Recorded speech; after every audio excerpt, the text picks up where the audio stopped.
Okay, the gang's all here. Welcome everybody to the Sovryn Community Call. Oh, also, Hyde, are you recording? Okay, I'll just kick this off. Um, Welcome to the Sovryn Community Call, October 17th, episode 65.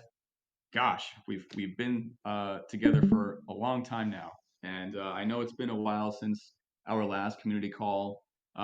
We've honestly been so heads down, so busy, um, trying to ship everything from pools to runes, galaxy campaigns, new products, deployments on new chains, new partnerships, trying to expand, outside of our sphere a bit. So thank you all for building with us, keeping tabs on us and giving us your feedback. We do look into it, and we always try to do our best for the sovereign individuals out there. um, so without further ado, we're going to go over our agenda. We're going to talk a bit about Bob, with Sheer. I'll share a bit about our B Square network partnership. Sheer is going to discuss the money markets, and Yago will handle the Sovereign and BOS AMA. So French, feel free to discuss, how we're doing with Bob. Thank you very, very much, Ingalandia. And thank you very much, everyone, for joining us today.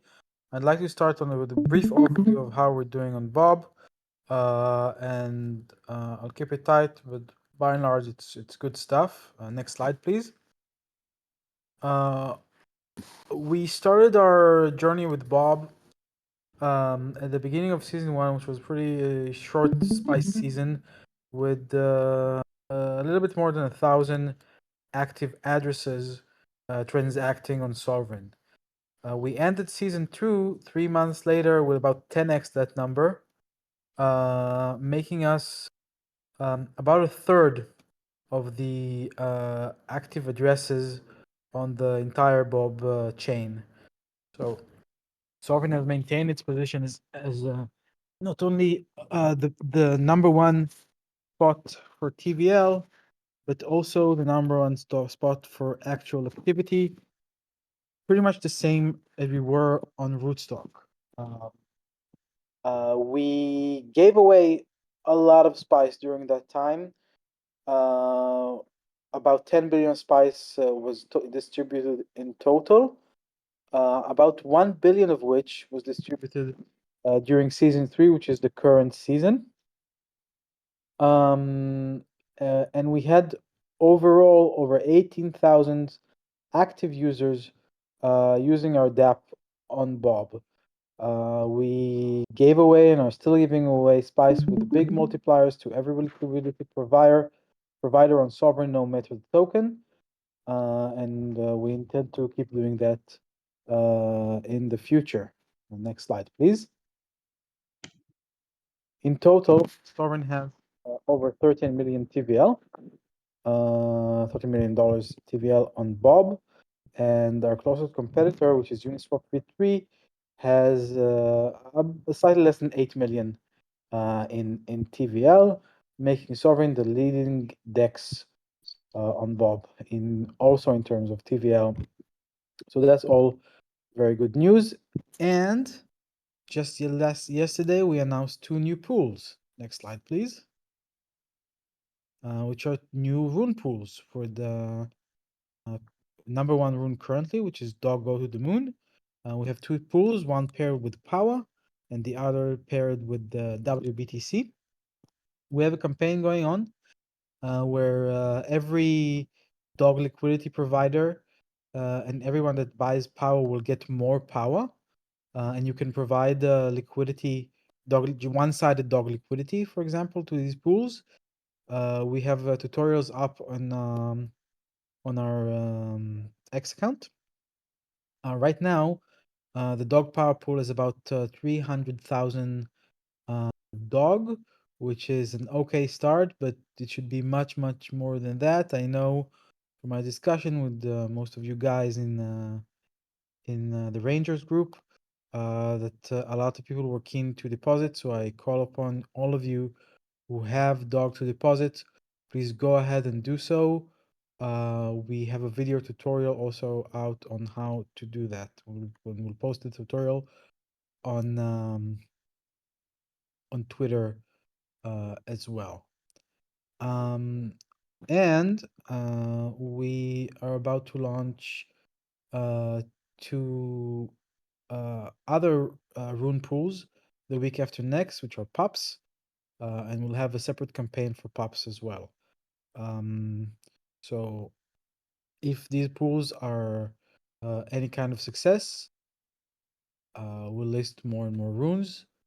Um, and yeah, so please go and deposit runes into the pools. It's a big push. Another thing about Bob, we are pretty much ready to launch liquid staking token pools. An announcement in which should go out today, slightly after this call, where we'll supply. I think, and in Englandia, please correct me if I'm wrong. We'll have Uni BTC pools, Pump BTC pools, ST BTC pools, and Solve BTC pools. Is that right? Yes, in the order, well, Uni BTC will likely be the first that will get, the biggest push. And then Solve shortly after. We're trying to coordinate with these projects to get um, a nice smooth start in terms of liquidity. Great. Thank you very much. Okay, so that was the Bob overview. Next slide, please, and Inga, take it away. All right, cool. So I've been speaking with B Squared Network ever since I met them around ETH Denver, and I think at the time they were just on testnet, and met with them again in Hong Kong. I think they were just reaching mainnet, and we were talking about a potential deployment, and we were busy with Bob still at the time.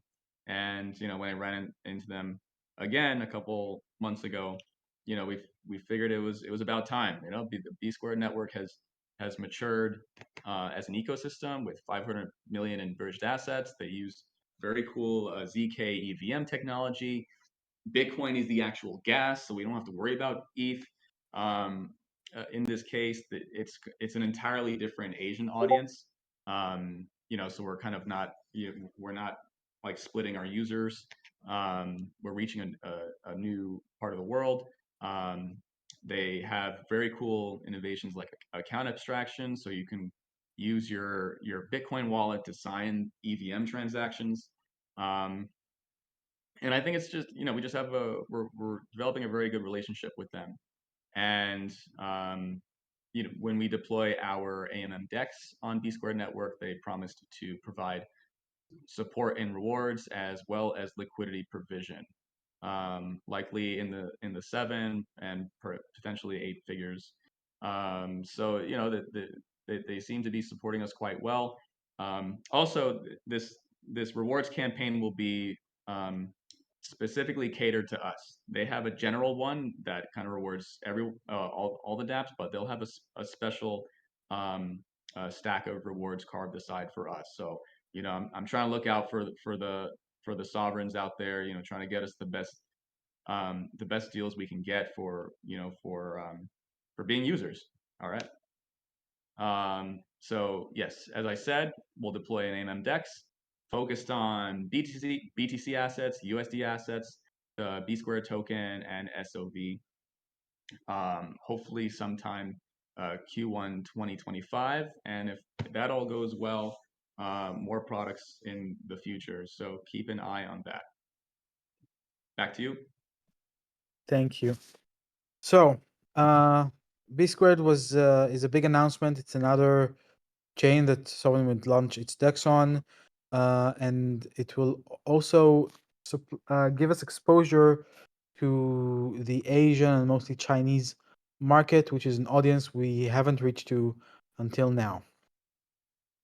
Now, I'm happy to announce here that Sovereign has been working for a while on a new money market product that we launch first on Bob, and that product is essentially a yield generating product for BTC depositors, where you'll deposit BTC and you'll get a consistent yield of between 4 and 6% paid in BTC. Now, no other decentralized project comes even close to these yield numbers. Aave is on a fractions of a percent, also compound. In fact, the only project that comes close is Nexto, is a centralized project that offers, I think, slightly less than 5%. And they require a 3-month lockup as well as the KYC.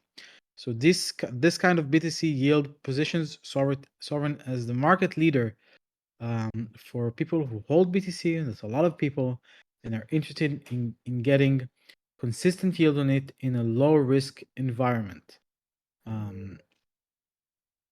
Sovryn on Rootstock has historically always provide very, very good yield on BTC paid in BTC. Recently on Rootstock, these numbers, this yield is dwindled down. But on Bob, we have agreements in place that will generate consistent demand for this Bitcoin. And I think since all of our communities are essentially Bitcoiners who hold Bitcoin, I think it's very appealing to everyone here, as well as into a wide market of BTC holders. Next slide, please. So there are projects that give yield when you deposit Bitcoin, but they give it in their own token, which mostly has value before it's traded, because after it's traded, it loses the promise of being amazing. But Bitcoin is amazing, as is delivering on this promise for the past 15 years or so. This is another key differentiator between Sovryn and the rest of the competition. Next slide, please. Since it's launching on Bob, you'll be able to lend your Bitcoin in all of the wrapped Bitcoin version available on Bob, WBTC, TBTC, and FBTC when it launches, and borrowers will borrow against the collateral, so they'll be able to collateralize with the LST tokens, with the SOV, and down the line with ETH and other stablecoin assets that will guarantee the safety of the deposit. This product is based on an Aave fork, and all of the audits that the Aave smart contracts have went through are valid for the smart contracts we'll deploy. So this is the lowest risk environment for yield on Bitcoin in the world, with a very substantial return, especially if it's compounded. We don't have a chart in place, but essentially, if you put one Bitcoin in and you let the interest compound, so you don't take away the interest, but you leave it in the smart contract, after 5 years, you'll have 1.3 Bitcoin available to you. Now, I don't know when you plan to sell your Bitcoin. I personally don't plan to sell mine. So it's an easy sell to tell someone, put your Bitcoin in and take more Bitcoin down the line as a saving. Next slide, please. We have borrowers lined up. Sovryn's reputation as a solid and safe platform has attracted institutional borrowers who are looking for BTC so they can do leverage and margin trading and other forms of leveraged bets like that, and they are hungry for over $50 million in BTC a month. The plan is when it launches in a few weeks is to start off the pools with about between $1 and $10 million that will be available for them to borrow, and everything after we'll see everything ticks, we will open the gate for more and more deposits to come in. So this is a very, very new and exciting product launch, which again positions Sovryn as a market leader for those who are looking for yield on Bitcoin. So thank you for that. If go to the next slide, and One Digit, please take the stage. All right, thank you. We can go on to the next slide. What we're talking about here is that Zero has been declining in its TVL over the last several months, and right now we're probably getting as many redemptions as we are new borrows. That's balancing out, if not going more toward redemptions. And so I've been looking into what is causing that and what solutions might be available to us. The basic idea that has really exacerbated the problem is that we have this high interest rate environment now. And so you can earn a good bit of interest on a USDT, but there's not an equivalent for a large amount of sovereign dollar. And also, most people who want to borrow sovereign dollar, are doing that so that they can sell it and buy Bitcoin, or sell it and buy another stable coin so that they can bridge out to fiat. And what that does is it creates downward pressure on the price of dollar. And it also creates, because of that, it creates redemptions because it becomes worth it to claim 100% of that value in Bitcoin. And that happens in order of lowest collateral ratio to the highest. So what that means is people want to have a higher and higher collateral ratio so that they're not the lowest one and their collateral is not being redeemed. And because of that, the total collateral ratio has just absolutely exploded. It's over 1,100% now as users keep increasing their collateral or reducing their loan size so that they can protect their collateral from redemption. And so we need a solution that creates some incentive to hold sovereign dollar. Borrowers must somehow incentivize others to hold sovereign dollar so that it doesn't get redeemed. So if you go to the next slide. So the solution that I've proposed is that we take part of the origination fee and pay that directly to stability pool holders. This would be essentially like paying them an interest rate to hold sovereign dollar in the stability pool.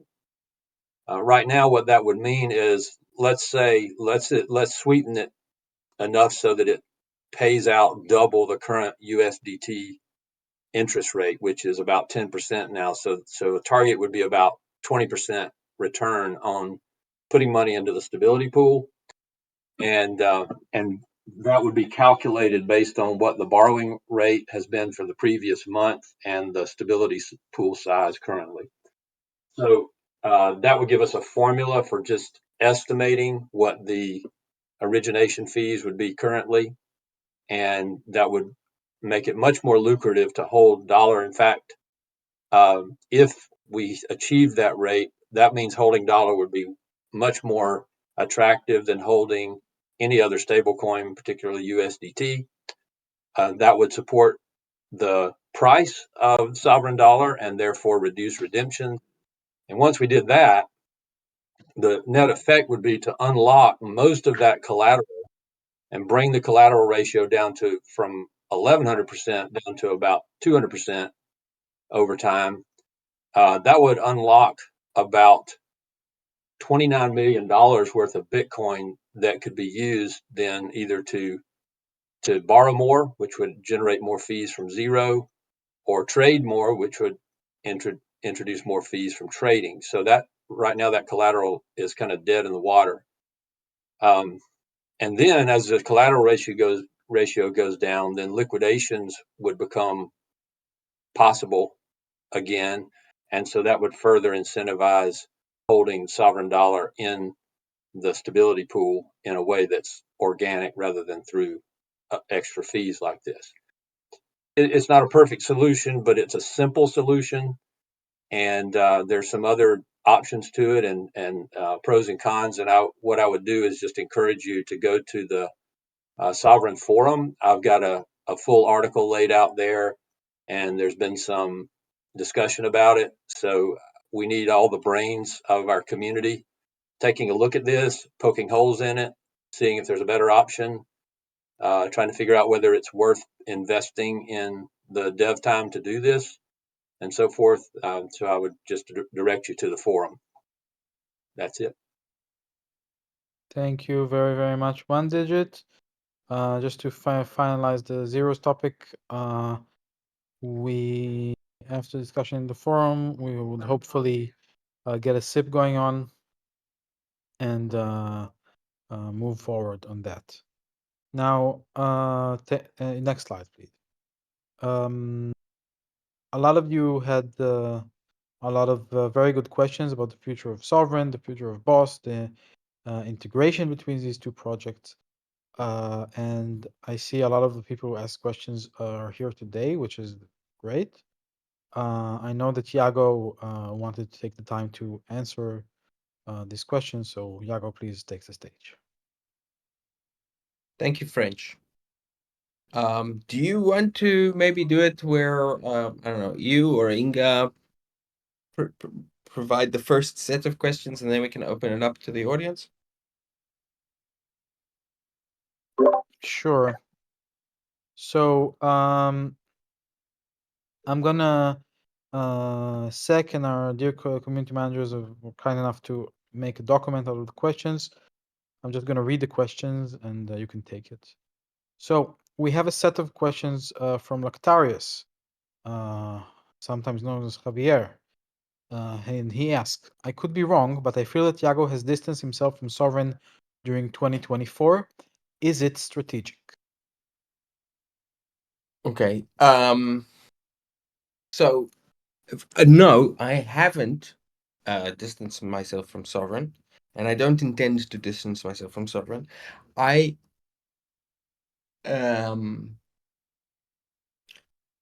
think that Bitcoin OS is a huge, huge opportunity, and everything that we're seeing right now is just increasing my sense that that is true. I think it's going to be one of the most important projects in crypto, and I think it's going to, just in terms of the technology we're delivering, the magnitude of the breakthrough that it delivers, the use cases that it opens up, and in particular the size, number, and quality of projects that are looking to integrate Bitcoin OS is astounding. And you guys have already heard some of it, and you'll be hearing more of it in the near future. That said, I think that Sovryn is, if anything, a bigger opportunity. And beyond that, Sovryn is, I am Sovryn, right? I see myself as a sovereign. I see Sovryn as the embodiment of my values and what I'm trying to achieve and the community and the type of community I want to be part of. And also, lest we forget, Sovryn has been a major catalyst towards developing Bitcoin OS.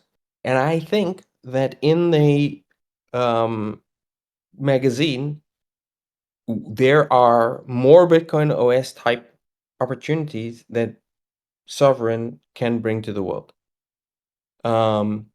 So I have been extremely involved in Bitcoin OS. It is taking up a great deal of time and effort and focus. And I see that, and my contribution is part of Sovryn's contribution to Bitcoin OS. Um, and it's actually given me a lot of time or a lot of perspective to think about Sovryn itself and the ways that we can improve how we think about Sovryn and grow Sovryn and allow Sovryn to achieve the things that it wants to achieve. And I've actually been writing about this. I haven't published anything yet, but I plan to quite soon. I've got a couple of posts that I want to be posting to the forum and to the blog around this stuff. Bottom line, no, I'm not distancing myself from Sovryn. And I see Sovryn as the embodiment of what it is that I want to bring to the world. Okay, I'm going to continue with another question from Octavius. How do you envision the development process of Bitcoin OS? I mean, will there be a testnet or will it go directly to mainnet? Will Sovereign Layer come after or before the mainnet, or will it have its own testnet? Yeah, so already there are parts of Bitcoin OS that are on mainnet that have been open sourced. The first parts of the Bitsnark primitive have been open sourced. The full Bitcoin OS sort of operating system will be first in testnet before it is on mainnet, and will have to be. And then building the sovereign layer will be sovereign layer and what yeah, and the form that it takes will also be on testnet first. And actually, both of them can be on testnet before either of them go to mainnet.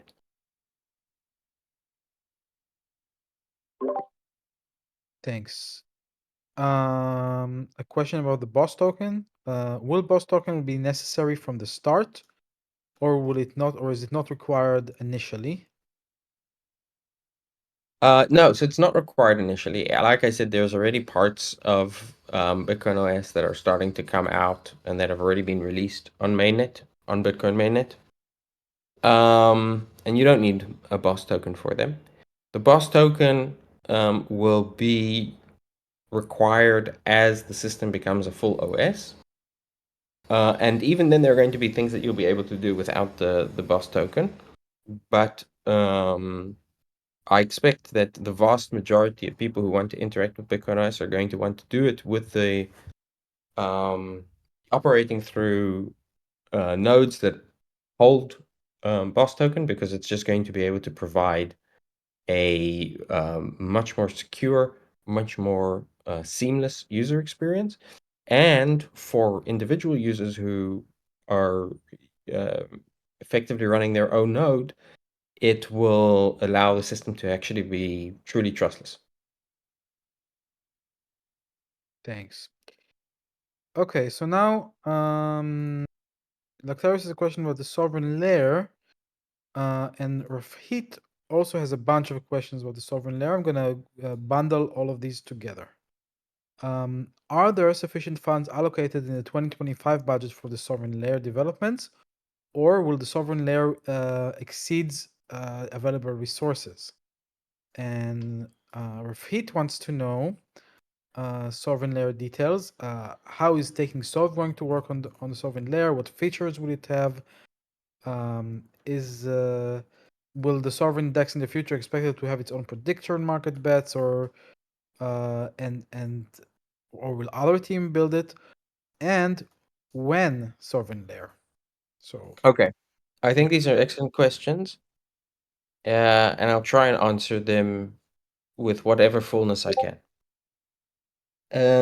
Right now, we basically have a devnet of what sovereign layer could look like, and what it looks like is a EVM rollup, which can roll up to Bitcoin and can be and trustlessly bridge Bitcoin assets. Not all of those components are working already, but that's the direction of travel. That's it. My personal view on the market and the opportunities and on Sovereign as a result, and have been substantially impacted by the work that I'm doing on Bitcoin OS. And I want to, and this is part of what I'm writing about, but I want to share some of my thoughts here. So my view is that we stand on the precipice of a major restructuring of the entire crypto space. Right now, and for the last 10 years or even more, when you thought about crypto, you thought about blockchains. You thought about layer ones. And the entire game has been you go and you launch some kind of chain and it's got some kind of token associated with it. And, you call it an infrastructure play, etc., etc. And I've had a lot of, I think we all agree that this hasn't made sense. But I think the ways in which it hasn't made sense are becoming not clearer to everyone. And there are a number of factors playing into this. One, we are seeing the emergence quite rapidly of a modular approach to crypto. What this means is that the chains themselves and their features are being commoditized very, very quickly. The best example of this is what's currently happening to Ethereum. Ethereum went full bore into the modular approach. It now has 80% of its transactions occurring off-chain in various rollup environments. It has a huge number of off-chain actors, aggregators, um, uh, sorry, aggregators, solvers, projects that are doing things called intents, where you kind of say what kind of transaction you want to do, and it sort of propagates to across the entire ecosystem. Rollups, and many other eigenlayer, many other components that are basically tearing apart the standard structure of a single unified vertically integrated chain and turning it all into commoditized components. So basically what we're seeing is the idea of a chain dissolving into many components, most of them off-chain. While this is happening, the vast majority of projects are still launching as cargo cult, sort of like mimics of the old way of thinking, like chains, right? So all of these rollups are constructed like mini chains, but there's actually no reason for that to be the case. And I suspect that over time, and quite rapidly, we're going to see even those rollups dissolving from chains into more modular, commoditized components. So that's one really big impact thing that we're already seeing happening and is dissolving the whole idea of a chain. A second thing which we're seeing is the rise of meme coins. And this is a really interesting trend because what it's basically demonstrating is that all of these various altcoins that existed were meme coins that were associated with a chain. The chains are currently dissolving. Intuitively, people recognize this, and they are recognizing that basically these tokens frequently have no uh, strong relationship with the protocols with which they are associated. And so we're starting to see the entire ecosystem become more asset centric. Now, I've been giving a lot of thought to what an asset centric world would look like, but one of the key things is I think our language for talking about the crypto asset space has been completely backwards. People talk about blockchains, they talk about chains. What chain is this on? What chain is that on? Where actually the network effects, the users, everything that is important and interesting is happening on the asset side and hardly gets a mention. We don't talk about ledgers. We don't talk about canonical registration. We don't talk about covenants and encumbrances, which impact what you can and cannot do with the tokens. And that's actually where most of the conversation should be. And so I think that's actually starting to change as well. And then the third big change is Bitcoin OS. Bitcoin, which has been effectively the center of gravity for this entire space, has been, this massive ball of energy and economic gravity that everything moves around, but that nothing interacts with. But with the introduction of Bitcoin OS, we're going to start seeing Bitcoin's Bitcoin, the ledger, Bitcoin, the consensus system, Bitcoin, the security zone, Bitcoin, the jurisdiction, start to spill directly into these other chains, these other applications, and we're going to start seeing more and more assets registered in the Bitcoin ledger, and we're going to start seeing much, much greater primacy of the of Bitcoin as a jurisdiction. You put all of these three things together, and I think we're going to see a complete inversion of the space as we've been thinking about it. Now, there's so much to say about this, but I'll just give you guys one single example. One of the key drivers of all of this is ZK, Zero Knowledge Technology. Today, if you want to write a piece of software that's going to manage assets, you have to go into a chain, you have to figure out whatever VM that chain is using. If it's a Ethereum-like chain that uses EVM, then you have to write it into Solidity, and then the asset management system that you've written, the smart contract that you've written, exists on that specific chain. Today, we have several competing projects that are building ZK VMs. These are systems that take any code, compile it down to a ZK, and write it to wherever you want. With Bitcoin OS, that means that you can take Rust, write something in Rust, compile it down to a ZK, verify and execute it on Bitcoin. The whole EVM thing, in my mind, is becoming outdated. People will be able to write in any programming language that they want, compile it down to any security environment that they want. So what does that mean for us? It means that I think we need to do what we've always done, which is lead the market, see where things are going before everyone else, and build for that world. In the same way that we were the first project to recognize the importance of Bitcoin DeFi, we were the first project to recognize the importance of rollups and ZK to Bitcoin. We need to be the first project to realize that the coming crypto inversion. The other thing that is happening is that we are seeing a huge number.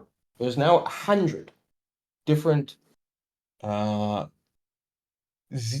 EVM projects that are trying to be EVM rollups to Bitcoin. And they're basically carbon copies of each other. Merlin, Bob, B Squared, BitLayer, Alpen, Trea, all of them.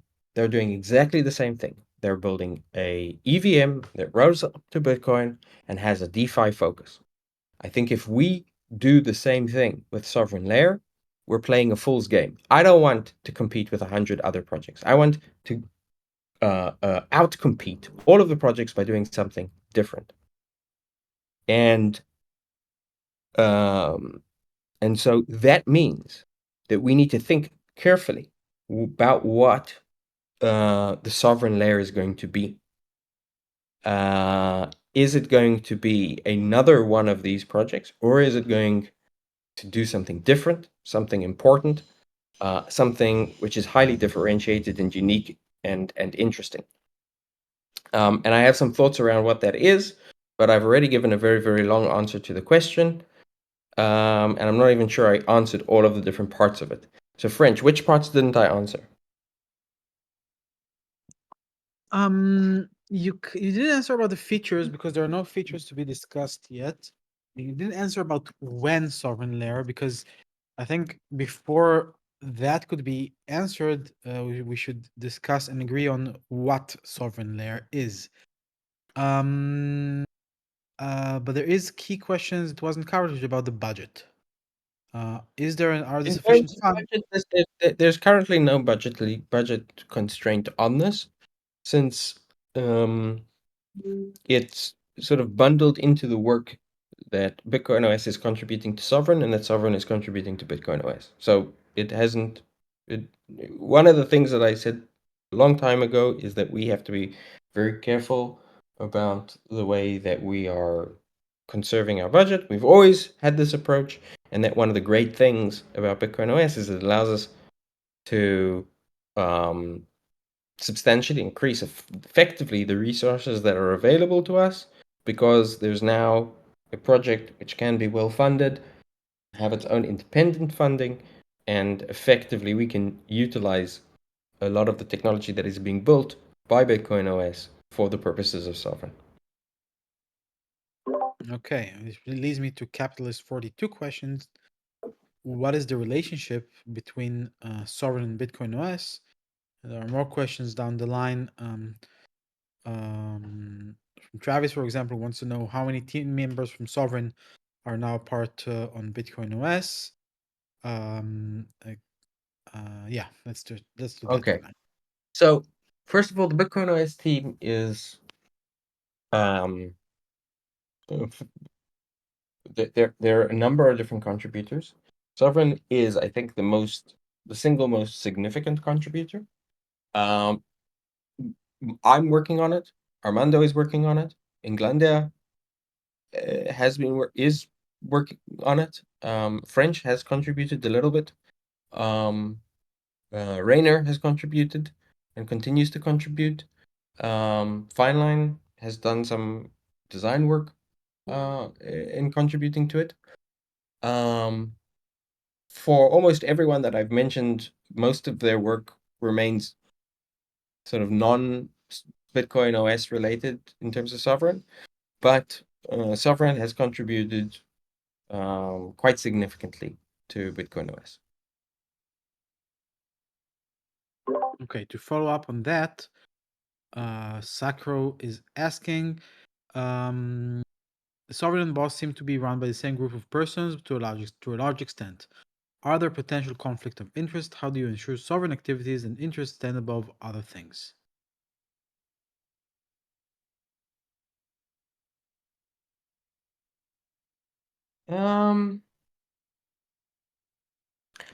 I haven't observed actual conflict of interests yet.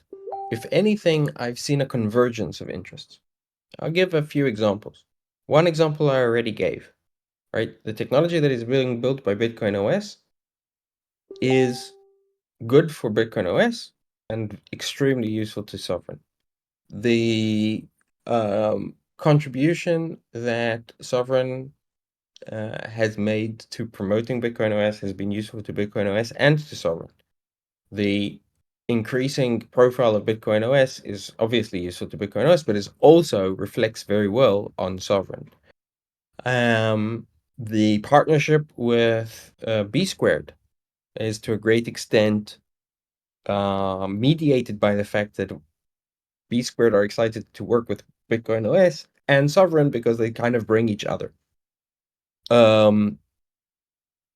I think that there would be a conflict of interest if the various rollups that are currently looking to build on Bitcoin OS thought that Sovereign was going to be a direct competitor. But since I think it would be a very, very poor idea for Sovereign to be a direct competitor, regardless of conflict of interest, that specific potential conflict of interest, I think, is not relevant. So in practice, I don't think we've seen conflicts of interest. All right. So you kind of answered Sakura's next questions, which is Boss seems to get a good grasp of partnership. Will this benefit Sovereign by launching on these chains like Merlin and B Squared? We are launching on B Squared as you saw today, or we will launch. Is the vision that these L2s will be interoperable via BOS, and Sovereign can capture liquidity on all of them? Does it require launching a Sovereign DApp on each chain? Or is there a better solution so that liquidity is not fractured? Okay. That's an excellent question because it's a hard question. So, interoperability and composability are a core component of what we would ultimately want to see Bitcoin OS deliver. However, interoperability and composability is extremely difficult because you're trying to build interoperability and composability between a large number of idiosyncratic systems. So, for example, B squared, Merlin, and Bob, not to mention Rootstock, are all built on completely different code bases. They have different teams running them. The degree to which they would integrate technologies which would allow them all to become interoperable, even if Bitcoin OS offered those technologies, it's completely up to them. Uh, and so while the technology might be available for interoperability, getting people to run interoperable, to consume interoperable validator data, to aggregate their ZK proofs into a single ZK proof so that they have shared finality and settlement. Those are things that, while theoretically possible, cannot be guaranteed. In addition to that, the actual tech around Merkle Mesh and the composability interoperability is complex and probably won't be the first thing that comes out of Bitcoin OS. So what does that mean? It means that the problem of composability and interoperability is a complex one, and we cannot rely on the idea that we can just launch wherever we want and Sovereign will be interoperable across all of these different platforms. I think eventually that interoperability will exist. It's just the market is going to force it. But I don't think it's going to happen. In fact, I would go so far as to say I don't think true composability is going to happen this cycle at all. So this brings me to a question of how we should be thinking about Sovereign. And I think one of the conclusions that I've reached is that we have been holding ourselves back and substantially limiting the degree of success that we are able to achieve, and substantially limiting the degree to which we are able to achieve Sovereign's goals, because we've been thinking about Sovereign wrong. We have been thinking about Sovereign as a DeFi application. And Sovereign has launched awesome DeFi applications. Everywhere we've launched a DeFi application, we've become the number one DeFi application on that chain. But we've really been limiting ourselves in so many ways around that. First, where we've launched has been extremely limited.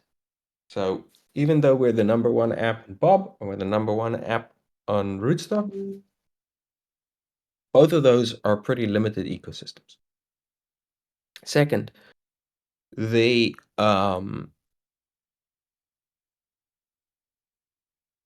challenge, the resource requirements, the lack of focus ultimately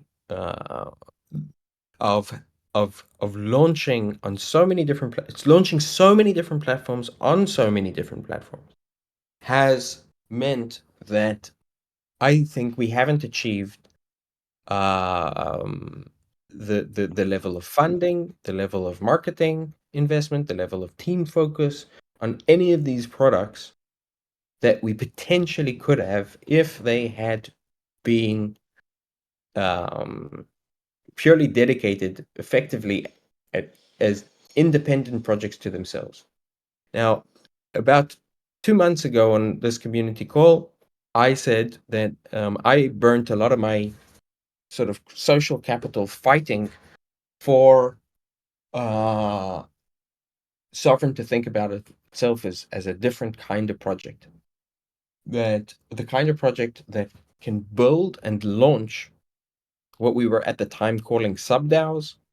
I think that was probably the wrong term, but basically to launch multiple different projects and allow these projects to find independence on their own.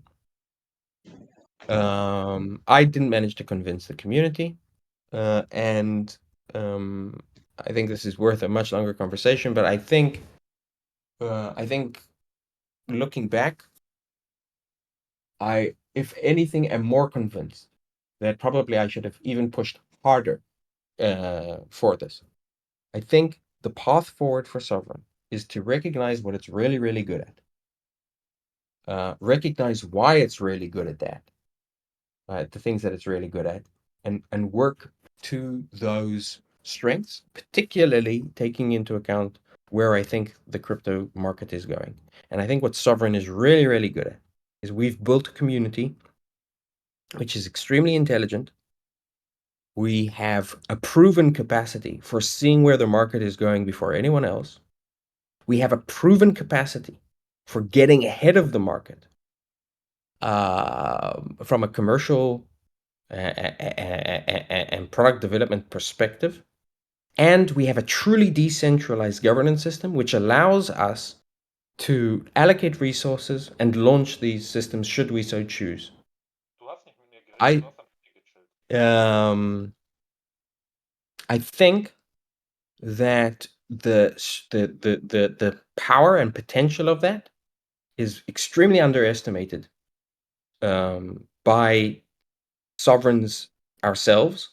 And I think that Bitcoin OS and what we're doing with Bitcoin OS might actually be the proof point for us thinking about Sovryn as the community which builds the future by giving birth to independent projects which slot in to the different needs that someone needs in order to be free, in order to be self-sovereign.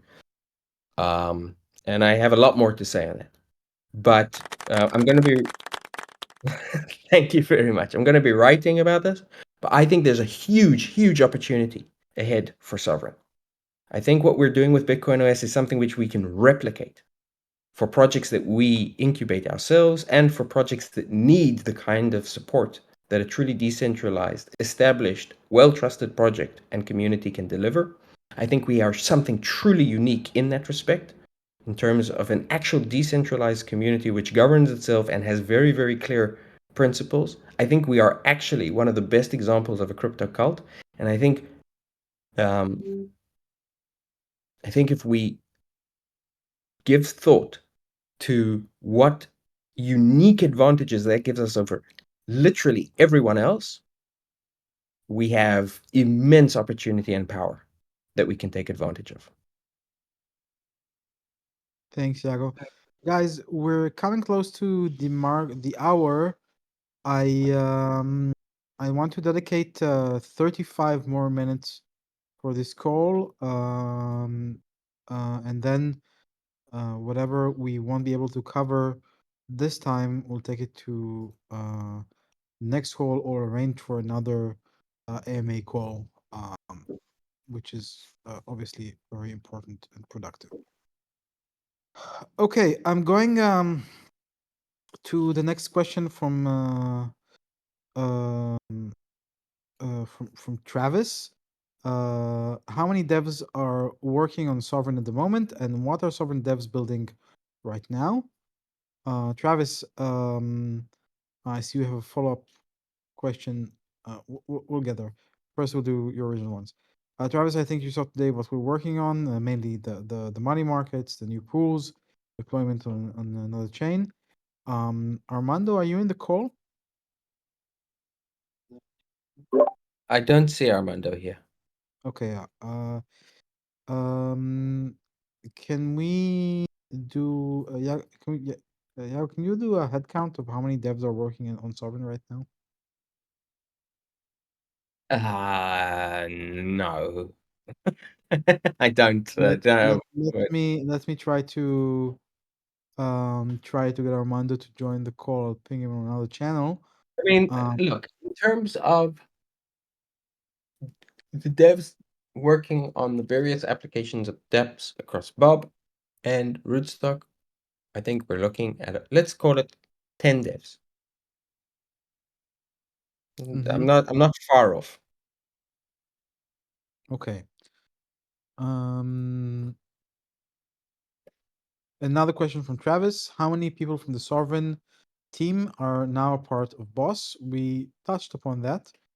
Yagos gave a pretty detailed response. I'm continuing. What's the update on OneDigit's proposal for Zero? There was an update today in the call. Let's continue this conversation in the forum. And you also asked, can the Sovryn start building Sovryn layer without BOS mainnet launched? We also touched upon that. I'm continuing to questions from EE.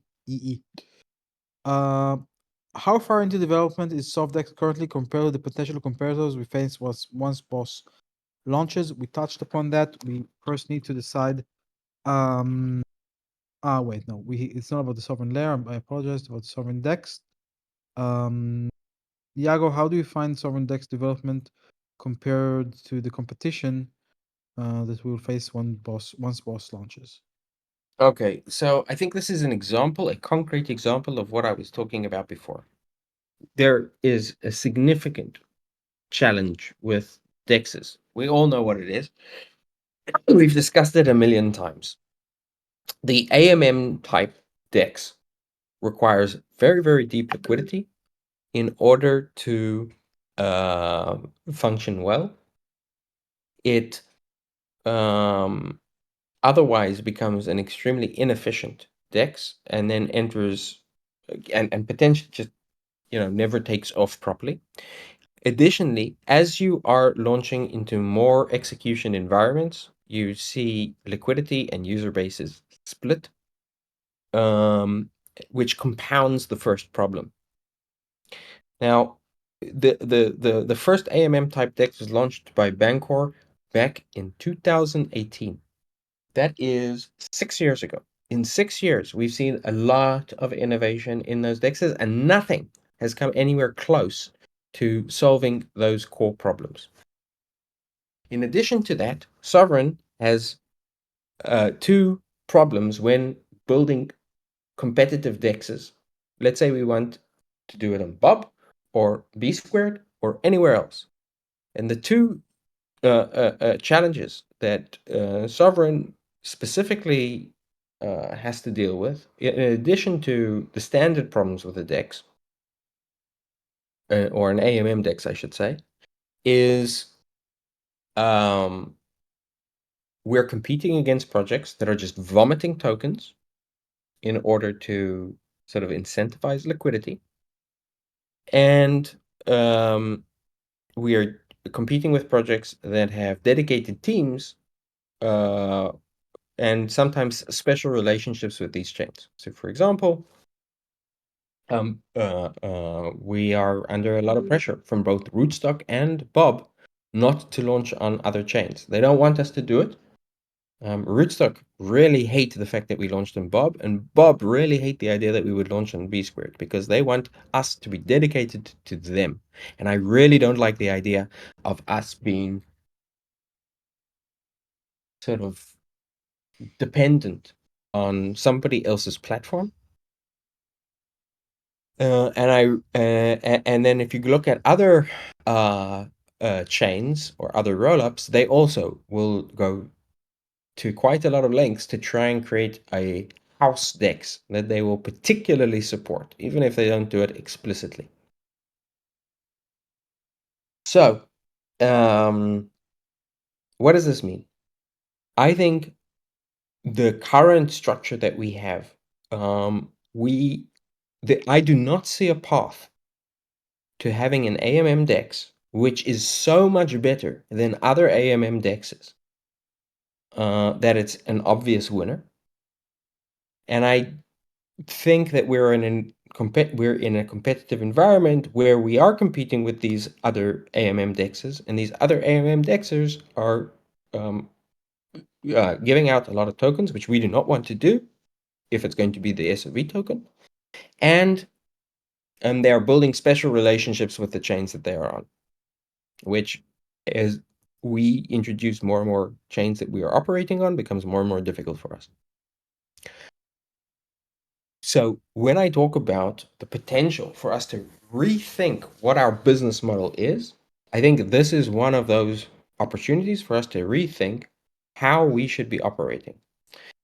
I know, for example, that Bob would be very, very excited if we were to sort of fork off the Sovryn DEX and sort of create a, you know, Bob specific DEX that would be dedicated to Bob and would have a dedicated team. Doing that means that we need to think differently about how we're doing our DEX. This is not a decision anyone can make. This is a decision that Petocracy needs to make. And I know it's going to be a very, very difficult conversation to have because up until now,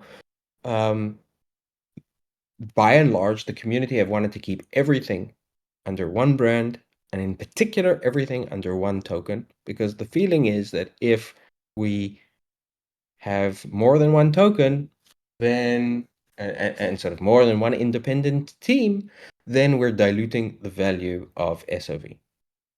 Everything I've seen over the last 6 months has convinced me that this is the wrong way to be thinking about it, and we're shooting ourselves in the foot. And it's a conversation I want to have, but I'm kind of scared to have it because last couple of times I've tried to have that conversation, it's become very, very acrimonious. And unfortunately, we also have a certain toxic element in the community where everything we try to propose, which is not sort of straightforward and obvious, becomes some kind of conspiracy theory. So I'm saying this because I'm kind of gearing myself up to try and have this battle again, and I'm completely aware of the fact that I may lose it, but I want to do it because I think there's a lot of opportunity, there's a lot of money that Sovryn and SOV stakers are leaving on the table because I think we're playing checkers when we should be playing 3D chess. All right. Pretty long answer. But Yeah, it's well, you can see I'm gearing myself up. yeah, it's a very complicated topic. Thank you. Um, E continues. What would you expect? What would you consider a success, and what would you consider a failure? I don't understand the question. I guess in the terms of a sovereign deck slash layer slash sovereign future launch, it's a very difficult answer. Oh, I can tell you. I can tell you exactly. Yeah. First layer success, like a standard success, from my mind, would be building the biggest DEX on a chain and monetizing that. So that SOV stakers make a significant amount of capital from that. Referencing back to my question of how to do that, there's two ways to do that. Up until now, our view on how to do that is we would launch a DEX and it would generate trading fees, and those trading fees would over time accrue to sovereign stakers. I think that that is, in the environment that we're in, the wrong business model. I think a better business model would be we create a DEX, we build it into the biggest DEX on a chain, we launch that DEX as an independent project by effectively selling it off, and we make a lot of money at once. So the first two criteria in that answer is one, it's the biggest DEX, and two, it is highly profitable for us. Now, there are two higher level successes which are more difficult to achieve, and I do not, and they basically come down to one, we have a DEX which is competitive with sexes or with the biggest DEXs out there in the world in terms of slippage and trade efficiency, and two, even better than that would be to start delivering DEX technology, which is not AMM based and actually feels like a centralized exchange and is probably order book based, allows easy onboarding and offboarding. I think there is a path to get there, and I think we need to build the capital and the technology to get there. And I think Bitcoin OS can play an important role in facilitating our ability to get there.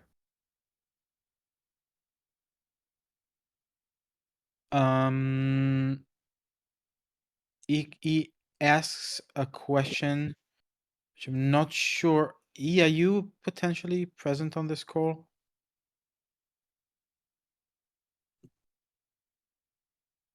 Okay, I'm gonna read what I have. A lot of promises were unfulfilled. So is this mint again, or do we actually care to evolve it with the current rune market and meme coin market developing? This is a question related to power. I have another power question from E. Is the power rune currently seen as successful with the past 5 month developments, and what will it do in the next 5 months? And will it be an unfulfilled promise, or do we care to evolve it with the current rune market? So, E, if you are present or you will listen to this, everybody else, you saw just yesterday the launch of 2 new rune pools. One of them with power. I urge you all, and I remind everyone that runes and memes live on their community, and their community pushing them forward. So these pools are a way for power to access a new community, the dog community, but it will require more than dev activity and sovereign adoption activity.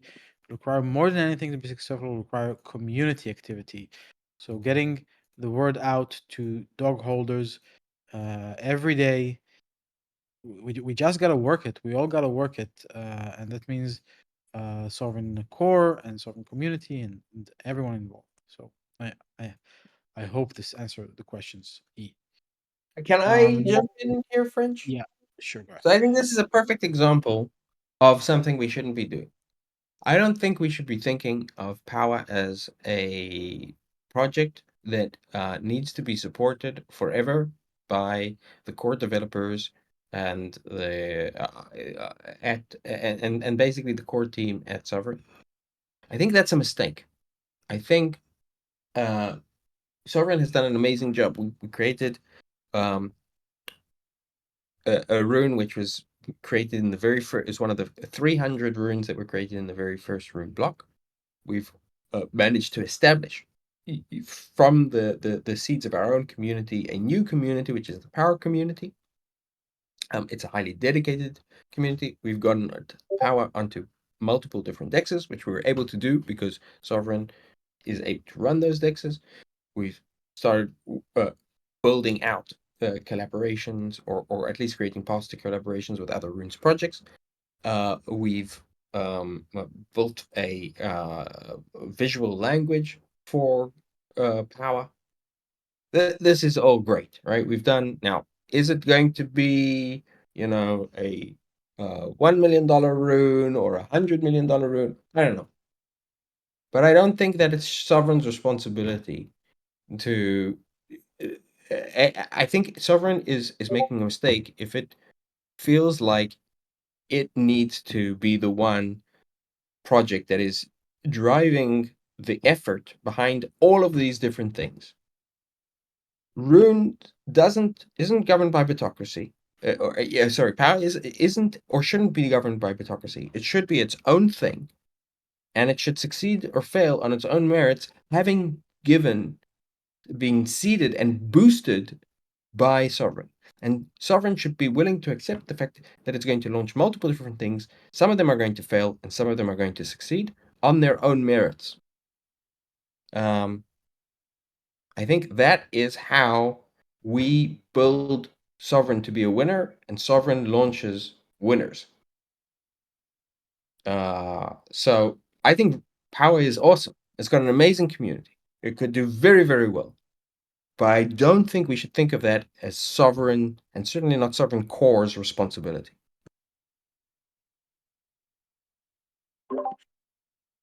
Thanks. Yeah, I got a lot of comments there in the chat. We'll get to that, I hope. Okay, I want to get to Question from another question from Capitalist and a comment from Liam Neum. Cap asks, any update on the 10% airdrop? That's how it was worded. I assume you mean the boss airdrop. And Neum commented, I have a feeling they will kick this down the road for a long while. Whether the airdrop happens or not, the longer they wait to announce it, the better it is for them. We continue to sit around and wait and continue to market and incubate, in quotes, Bitcoin OS. I think the one community call implied that we need to work harder from it. Best case, in Liam Neum's opinion, if they cement the airdrop now, they might worry the incentive disappears for Sovryn community. Worst case, if we continue to market them and they don't airdrop, they can be like not enough positivity. Plus, this keeps us all from complaining about and being negative on socials in the hope we get an airdrop. So, Yago, we have 17 minutes left on this call.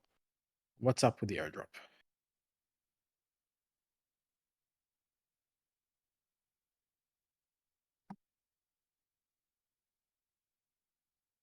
If you're speaking, you're on mute.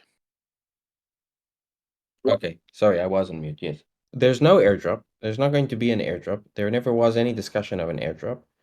What there was a discussion about is that Sovryn, as one of the projects that is building Bitcoin OS and as a primary partner project within the Bitcoin OS project, would receive some of the tokens, and specifically it was discussed that the Sovryn would receive 10% of the tokens. This is a complicated thing. It's from in every single way it's complicated. We need to develop the technology, the way the token is going to be useful and used needs to be developed. We're nowhere near the launch of a Bitcoin OS token from a technical perspective. In addition to that, there are the questions around how the Bitcoin OS token will be distributed in general, and there are regulatory questions around how a decentralized project gets a token without it creating problems for Sovryn or for Bitcoin OS. It's complicated. All of these things are being worked on. It is my intention, and I think everyone else's intention, that Sovryn should receive those tokens, assuming that there's a number of SIPs that need to go through which are related to this. But it's not going to. I expect that we will start to see SIPs around this quite soon. But it's a very complicated. There's a lot of moving parts here, and they're being hammered down and nailed down, and things happen when they're ready. So bottom line, yes, the goal is for Sovryn to be not just a contributor, but a primary contributor to receive 10% of the tokens. To create clarity on how these tokens will be distributed, and for Sovryn to continue to participate with Bitcoin OS in its development into the future, as well as benefit from the technology that Bitcoin OS is developing.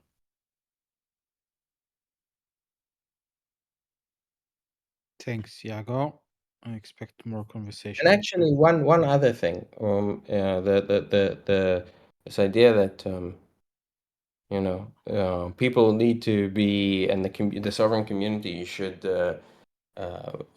be a primary community, a primary part of the Bitcoin OS community, and promoting Bitcoin OS. Yes, of course. Not putting aside the 10% tokens or whatever. Bitcoin OS is exactly the kind of thing that Sovryn should be supporting. Even if Bitcoin OS came from a totally different project, we should be supporting Bitcoin OS. It's exactly the kind of technology and exactly the kind of platform that we want to see in the world. So, to me, it's a no-brainer.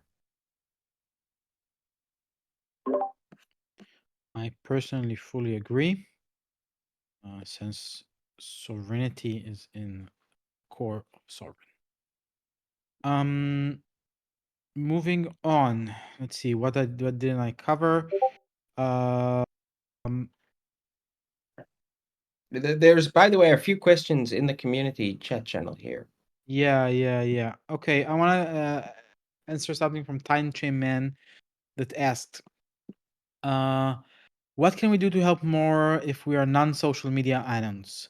We stake, we partake in quests, we hodl BTC Sovereign power, but it still feels like no one really knows how fucking cool Sovereign is and how epic the team is. Sorry for the F-bomb. I have watched a lot of complaining about you here, but no one is asking how to leverage the community to grow the network.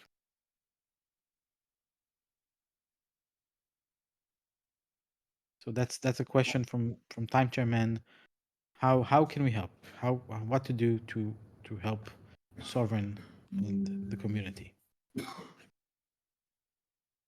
I don't have a simple answer to this.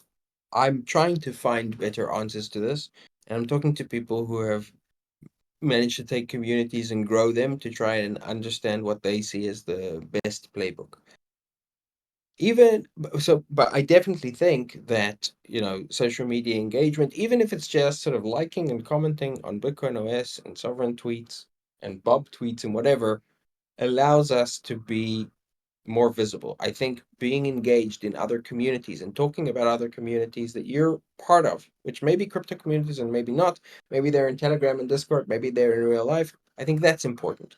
I think each of us thinking of ourselves as an evangelist and an ambassador for Sovereign externally is important. But I also think there's a lot of work to do internally.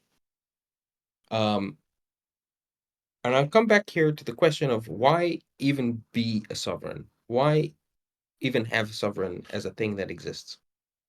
For me, it goes far, far beyond Bitcoin. It goes far, far beyond DeFi for Bitcoin. I have children, and someone is going to need to educate these children to be upstanding, independent, ethical, happy people. Who's going to do that? Public schools? No. I would never send or never want to send my children to a government run indoctrination camp. All right, so then who's going to do it? Can I homeschooling? It's an option, but it's very hard to do without a community. And even if you do that, you need a community which has your values, and sort of your sort of intelligence for that to be successful. I think Sovereign can be the kind of community that does that, as it grows, but especially as we grow as a community together, we become more relevant for each other. But I'll go a step beyond that. I think that the easiest or the most powerful way to provide children with an education in the future is going to be for them to have access to an incredibly wise and patient tutor, which is non-human. We're already starting to see the emergence of that. Okay, but who's going to train that AI that is ultimately going to educate my my children? Right? I don't want that AI to be created by Facebook and educating my children. I don't want to be created by OpenAI and educating my children. So what I need is a community that has enough of a set of shared values that we together can train and create an AI that is able to do that. And not just for our children, for us, for the way we navigate the world. That is just like one of the extremely powerful needs that I think everyone is going to have in the world. And that if and a real community which understands, a real community that is technology first can build. So yeah, I've been talking about Sovereign as a nation for years now. I've been talking as the first true Bitcoin digital nation. I've been talking about Sovereign as a community with shared values.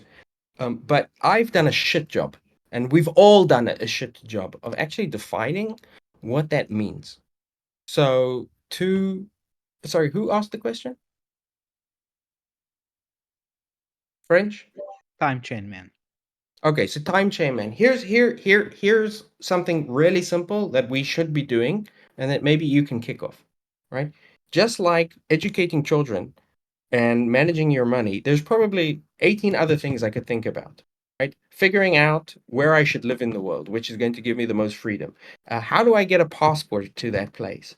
Uh, uh, uh, uh, uh, um, what secure communications mechanism can I actually use, and how can I make sure that it is secure? How can I live off grid? I don't know. Like, I've got various things that are important to me. I think what would be really cool is to create a thread. Time Chain Man can go and create a thread on the forum. Here are 20 things that are important to me, that are lacking in my life right now, or that I think are going to be lacking in my life. What are 20 things that are important to you? And we can have, 100 different sovereigns put together their own list. And out of that list will emerge, I think, 5 or 6 really huge opportunities. Not just for a way for us as a community to come together, but also ultimately for technology-driven products that are going to be world-changing. That is the kind of thing I would like to see Sovereign doing. I think we need to do a better job of encapsulating what our values are, what the principles we want to live by are. I think we need to do a better job of formulating our own ties as an actual community, both in the digital and in the physical space. And I think we can turn that into cutting edge technological projects that take over the world. And finally, I think that can mean huge amounts of money for all of us. So you don't have to just tweet. You can also be part of the brain trust that helps build that, because it's going to take a lot of different perspectives on the world for us to figure that stuff out. So, Time Chain Man, one suggestion I can give you: start a thread. Here are the things that are important to me that are lacking in the current status quo civilization.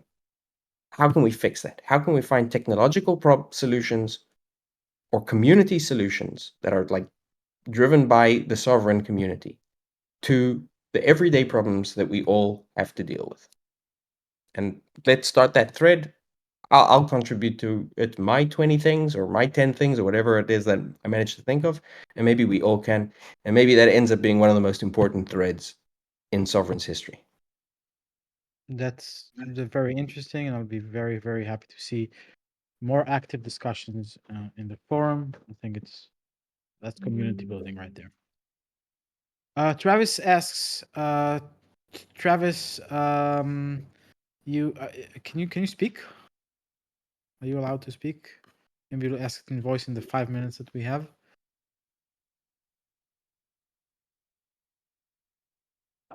Okay, I'm gonna ask for you. Hey, Hey, can you hear Travis. me? Yeah, Hey, what's about up? structuring the community. Please ask the questions and give context, because I think we kind of lost the context here.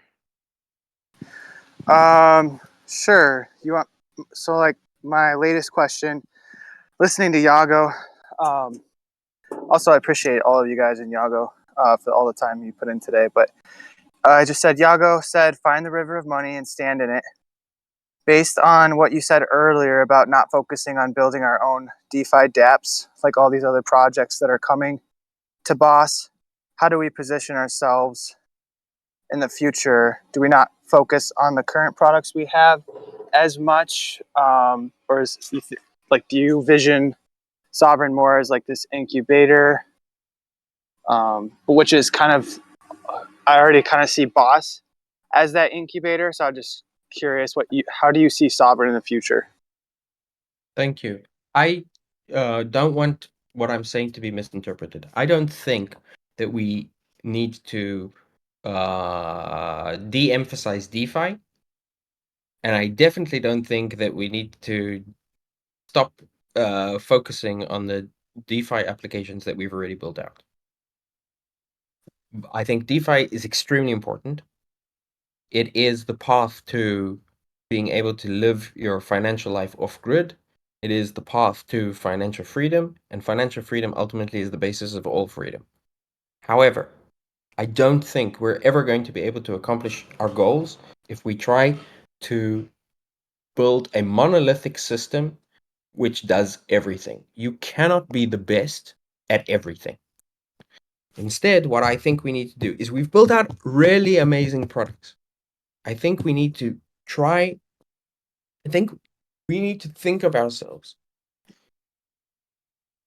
as, instead of a single umbrella project which tries to do everything, as a project which incubates freedom technology, as a project which incubates a freedom community. And that freedom community powers the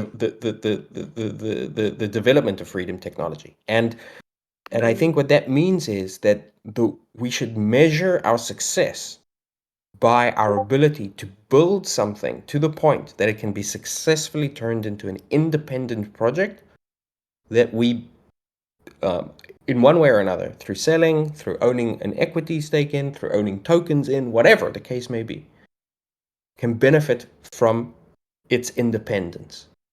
I think we need to turn Sovryn into a project that creates sovereign projects that are sovereign upon themselves, because then they can have a dedicated team, they can have a dedicated stream of funding, they can have a dedicated stream of revenue,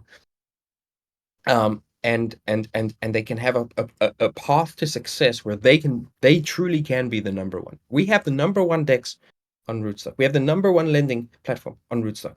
We have the number one stablecoin on Rootstock. We have the number one DEX on Bob. We're going to have the number one lending platform on Bob, right?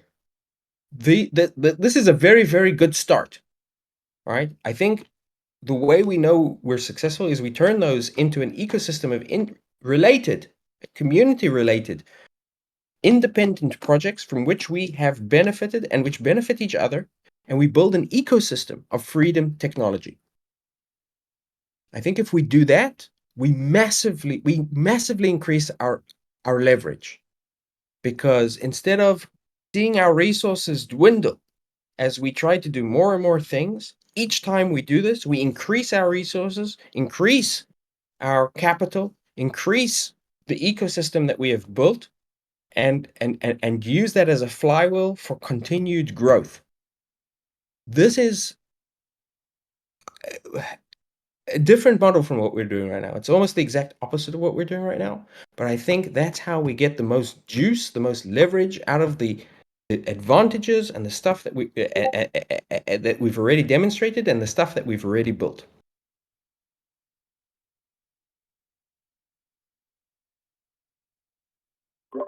Thanks, Yago. We have just come in to half past the hour. Let's close the call. There are questions here in the chat that weren't answered. If there's demand, we'll do another community call dedicated to strictly AMA in the next couple of weeks. Thank you, everybody, and stay sovereign.